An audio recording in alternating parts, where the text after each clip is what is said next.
Hello, I'm Aaron from 38535, and this is the next part of our video series where I'm going to be going over all of our programming. The thing I want to go over in this video specifically is our 7-block rush left and right side. So these were mirrored autons. They basically did the same exact thing.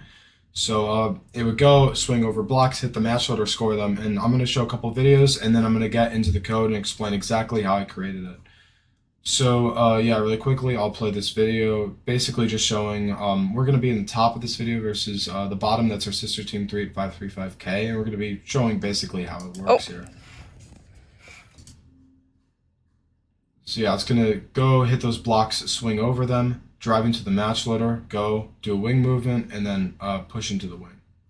So I think another good video of this auton specifically is the one where we did it on our Worlds robot, if I can get it working right there. So yeah, kind of same thing, drive, swing, drive, score, wing, push. This is a relatively competitive auton, but it was also complex and difficult to get right at times. So it did have a lot of challenges and issues really that I didn't really like. But I was able to get it to work at certain competitions, like our state competition where we won auton in against a 4-block actually. So yeah, kind of like that. This auton also had, like as I said before, I had like a lot of issues that I really didn't like. Mostly it was due to field inconsistency. So right here, this video was taken at the 355A headquarters. So they work out of, well, this loads. They work out of an auto shop. So what that means is that the floor of their, okay, that's annoying. But basically, like, the floor of their workshop is slanted since they have drains for, like, oil and stuff like that. So their raised field is actually off by a couple of degrees. So I know it's not going to show, like, in this video, but basically what happens is it undershoots this goal right here, and then it hits the goal in an unoptimal way, and it's not able to get the wing movement off of it, even though this video right here was taken the night before. Another video I'll show this thing not working is, for example, right here. This video was taken at Niles North in a scrimmage that we did before Worlds. The movement actually hit relatively well. One thing I will say is I was pretty lucky with how it hit the match loader right here, locking itself into place. It was actually going to overshoot it. And I'll talk about why I had it on an overshoot in a minute. But it jammed there. I think the reason it missed the wing alignment was because of the block. But I'm not 100% sure on that. So yeah. The way that I made this auton is that essentially what's going on is it's simply driving to where it needs to swing over the blocks to start, and then it does a swing movement. So the reason I use a swing movement right here is because I want it to have a lot of I want it to momentum transfer and have like I want it to have momentum going, or momentum on the Omni wheels moving, so that it kind of aligns itself into place for that match loader up there.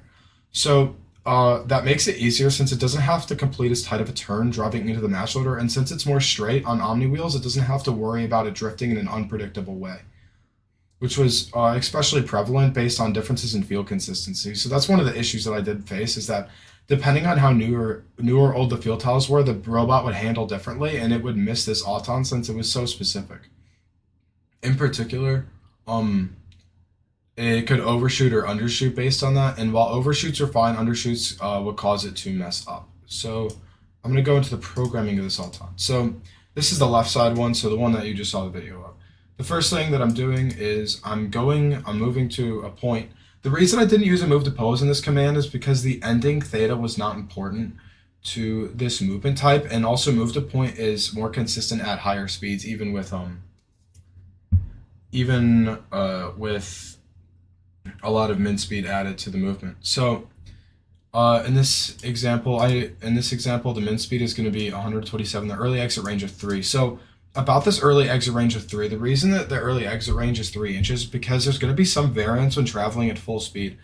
One thing I noticed is that when you're moving at full speed, it's really hard to get perfect alignment every single time. So you're going to need to give the PID controller some lenience so that it hits the correct exit conditions. Otherwise, it's going to be sitting in a weird timeout phase and might try to move back on its own movement. So that's why I had the 3 inches of early exit range so that it could hit that relatively well. It didn't. The movement itself didn't need to be perfect. It just needed to get in the general area. The next thing I did was a swing to point. I didn't use a swing to heading because I wanted it to go where the match loader was so that I would have a better trajectory. And then this movement was actually taken at full speed with an early exit range of 5. The reason I had an early exit range of 5 degrees here was because when you're moving a swing movement, or even a turn movement for that matter, at full power, it's going to have a tendency to overshoot, and it's not going to hit the PID controller's exit conditions almost all the time. So I had a little bit of early exit range is a good way to get aligned and then hit and then allow it to continue moving. So after it does that swinging movement, in the middle of it, I forgot to mention, it puts the match loader down. The reason the match loader is put down on this movement is because if I go and look at the video from Niles North, I think this is pretty, it's trying to play.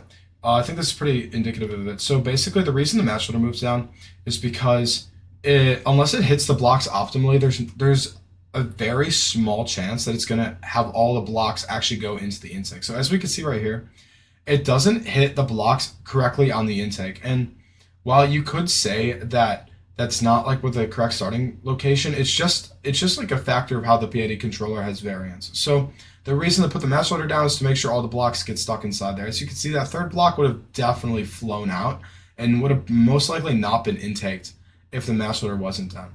It also provides a nice setup smashing into the match loader right here. So that's the reason that is set down. The next thing is actually a move to pose movement. So the reason I used a move to pose movement is because the ending theta actually was important for this movement specifically. I tried speeding it up more and more and more. I think a good median I had was a min speed of 90, and that only caused it to mess up sometimes. The thing about moving these autons so fast on Omni wheels is that they are almost inherently going to continue to mess up. But another thing I want to talk about on this move to pose specifically is I did it because I wanted as I said, the ending theta was important, but also because I could change the linearity of the controller. So what I did for this movement specifically is I had to ignore the fact that it was on Omni wheels. The horizontal drift parameter, as you can see right here, is actually representative of, it's telling Lemlib how blocky to make your move to pose. So the Lemlib developers were functionally aware that when you're moving at speed, or really moving at all with Omni wheels, there's a lot of scrub. So any turns taken at speed are going to cause momentum in a different direction to move at the same time. So what horizontal drift does is it breaks down your move to pose movement into drive and turns more and more and more as you add more. And what I'm doing here is I'm explicitly setting it to a low number so that it treats it like it's on traction wheels, and it's not going to behave weirdly when it's trying to get into a location. Another thing was the lead. So lead is the curvature of your move to pose approach. And when you have a high lead, it's just going to make egregious turns, especially on something that's very straight like this. It's not really necessary, so I set it as a relatively low number. I think the default is 0.4, and I set it to around half of that for this. Another thing important was actually the position of this match loader. So match loaders are, in reality, at around 47 inches. So if I move this up here, as you can see, 47 inches, right? So the reason it's set at 42 inches, so 5 min inches behind, is because the PID controller moving at that high min speed of 90 would always have a tendency to essentially overshoot the match loader every single time. It wasn't able to hit it, so I had it purposely undershoot. I didn't really like this because I thought it was a really hacky workaround in reality, because if the PID controller decided that it had too much air, it would become unpredictable, which was the main source of air with this Auton. So I think it probably would have been better to use some different type of movement controller, but I wasn't able to implement one properly in time that would have replicated this Auton. So I had to stick with these hacky type of fixes for this Auton specifically. The next thing I'm doing is I'm tanking into the match loader. All tank does is it's basically just putting a voltage percentage on the domain of 127, which is the type that it uses for voltage parameter in pros. I'm basically just telling it, hey, put this much power into the wheels. Basically just having it pressing against the back of the match loader so it doesn't fly off of it after it hits it.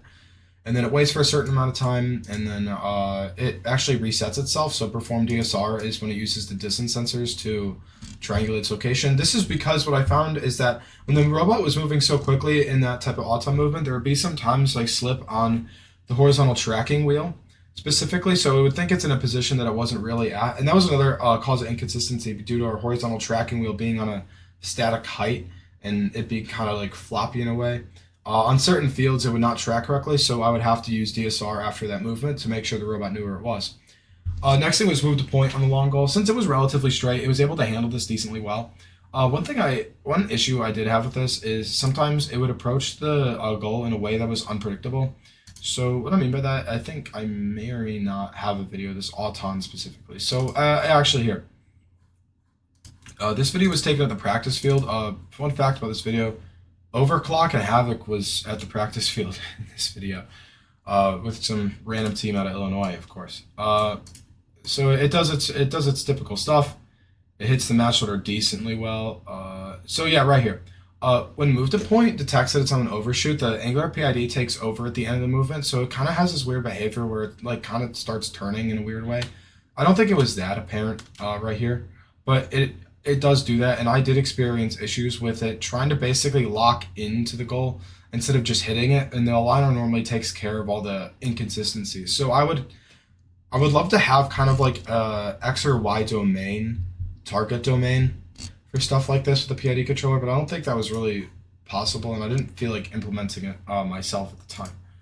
So, and then it goes there, and it does the same trick that I used in the match loader, where it uses the tank command to provide pressure against the goal, and then I'm setting the conveyor, and the exhaust to full power, so it's basically scoring. I'm toggling the match loader up, and I'm doing the wing movement. So wing movement is part of the modular Auton stuff that I made. It's using a wing alignment, so this was pretty quick. This was generally under a second, actually. The first thing it's doing is it's turning, so it's providing leverage against the goal using the robot's construction. So if I go, yeah, I think this is a decent video. So if I go here, you can kind of see it, when it turns, it's using one side of the drivetrain to lock itself against the goal and the other side to push itself away.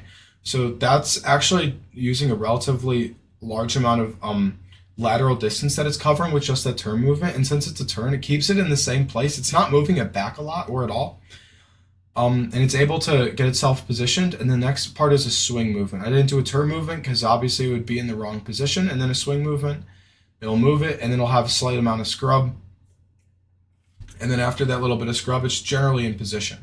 The wing aligner would also help in cases where it mildly undershot.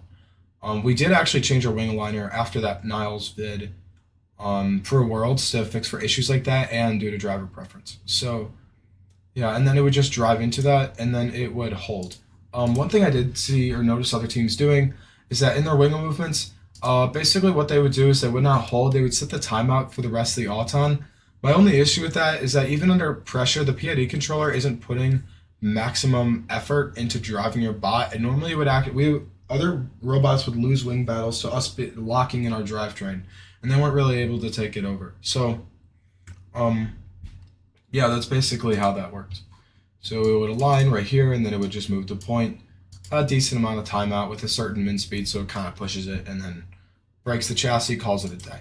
So, yeah, that's going over this Auton in specific. So, yeah, I think that's all I really have to say for this Auton specifically. It was also mirrored on both sides, and it wasn't that consistent. I don't think I would make this. I would make this Auton again, but I would definitely use traction wheels. This wasn't the type of Auton you could consistently create using Omni wheels, simply because the Omni wheels are too unpredictable in their own nature. So yeah.